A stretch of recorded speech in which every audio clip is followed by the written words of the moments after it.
இயேசுவில் அன்பிற்குரியவர்களே, இயேசுவின் இனிய நாமத்தில் வாழ்த்துக்களும் ஜெபங்களும். 10/4/2025 இன்று தவக்காலம் 5ஆம் வாரம் வியாழக்கிழமை. இன்றைய முதல் வாசகம் தொடக்க நூலிலிருந்து நமக்கு கொடுக்கப்பட்டுள்ளது. அந்நாள்களில் ஆபிரகாம் பணிந்து வணங்க கடவுள் அவரிடம் கூறியது, உன்னுடன் நான் செய்து கொள்ளும் உடன்படிக்கை இதுவே, எண்ணற்ற நாடுகளுக்கு நீ தந்தையாவாய். இனி உன் பெயர் ஆபிரகாம் அன்று ஆபிரகாம் என்ற பெயரால் நீ அழைக்கப்படுவாய். ஏனெனில் எண்ணற்ற நாடுகளுக்கு உன்னை நான் மூதாதையாக்குகிறேன். மிக பெரும் அளவில் உன்னை பலுகச் செய்வேன். உன்னிடமிருந்து நாடுகளை உண்டாக்குவேன். உன்னிடமிருந்து அரசர்கள் தோன்றுவர்.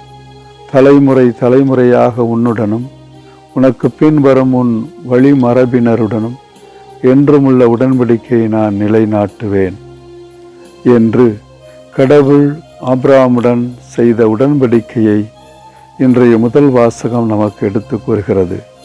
ஆபிரகாமுக்கு பெயர் வழங்கி இறைவன் அவருக்கு தம்முடைய அருளை கொடுத்து அவருக்கு தம்முடைய வாக்குறுதியை அவர் அளித்து அவரோடு உடன்படிக்கை செய்து கொள்கிறார். கடவுளுடைய அருள் கொடைகள், அவருடைய ஆற்றல், இறைவனுடைய வல்லமை, அவருடைய வார்த்தைகளில் அவருடைய வார்த்தையை நிறைவேற்றுவதில் முழுமையடைகின்றது. கடவுள் எப்பொழுதும் தம்முடைய வாக்குறுதிகளை நிறைவேற்றுகிறார் என்பதை இன்றைய திருப்பாடல் நமக்கு உணர்த்துகிறது. அவர் தமது உடன்படிக்கையை என்றென்றும் நினைவில் கொள்கின்றார். 1000 தலைமுறைக்கென தாம் அளித்த வாக்குறுதியை நினைவு கூர்கின்றார். ஆபிரகாமுடனும் தாம் செய்து கொண்ட உடன்படிக்கையையும் ஈசாக்குக்கு தாம் ஆணையிட்டு கூறியதையும் அவர் நினைவில் கொண்டுள்ளார் என்று திருப்பாடல் 105 இறைவனுடைய அருள் கொடைகளை நமக்கு எடுத்து கூறுகிறது. கடவுள் என்றும் தம் வாக்குறுதிகளை நிறைவேற்றுவதற்கு தவறுவதில்லை. அவர் நம்மோடு செய்து கொண்ட உடன்படிக்கையை அவர் என்றும் காக்கின்றார் என்பதை நாம் உணர்ந்து இறைவனுடைய அருளை பெற அழைக்கப்படுகின்றோம்.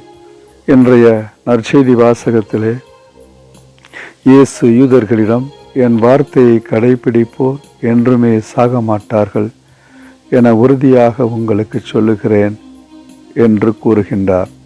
ஆனால் யூதர்கள் அவரிடம், ஆபிரகாம் இறந்தார், இறைவாக்கினர்களும் இறந்தார்கள், ஆனால் என் வார்த்தையை கடைபிடிப்போர் என்றுமே சாக மாட்டார் என்கிறாயே.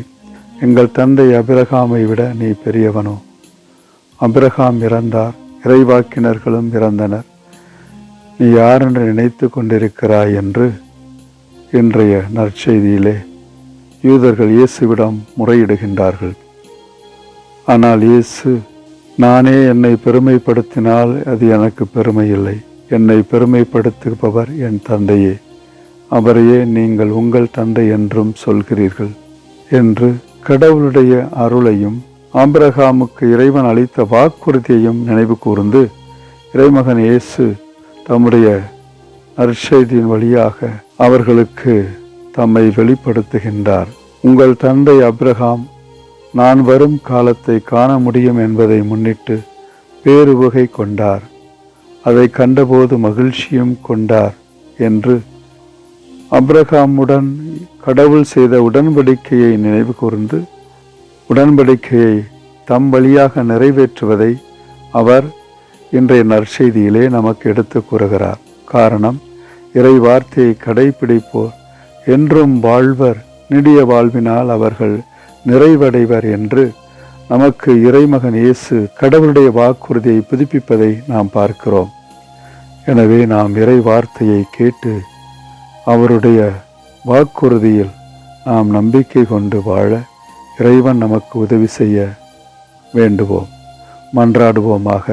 அன்பு தந்தையே இறைவா, உமது அருள் கொடைகளை எங்களுக்கு நிறைவாக கொடுக்கின்றீர். உடைய வாக்குறுதிகளை எங்கள் உள்ளத்தில் புதுப்பிக்கின்றீர். நாங்கள் உம்மீது கொண்டிருக்கக்கூடிய நம்பிக்கையில் நாளுக்கு நாள் வளர்ந்து உடைய வார்த்தைகளை கேட்டு நிறைவான பாதைகளை பயணித்து முழுமையான வாழ்வை பெறச் செய்தருளும். எங்கள் ஆண்டவராகிய கிறிஸ்து வழியாக உம்மை மன்றாடுகின்றோம். ஆமென்.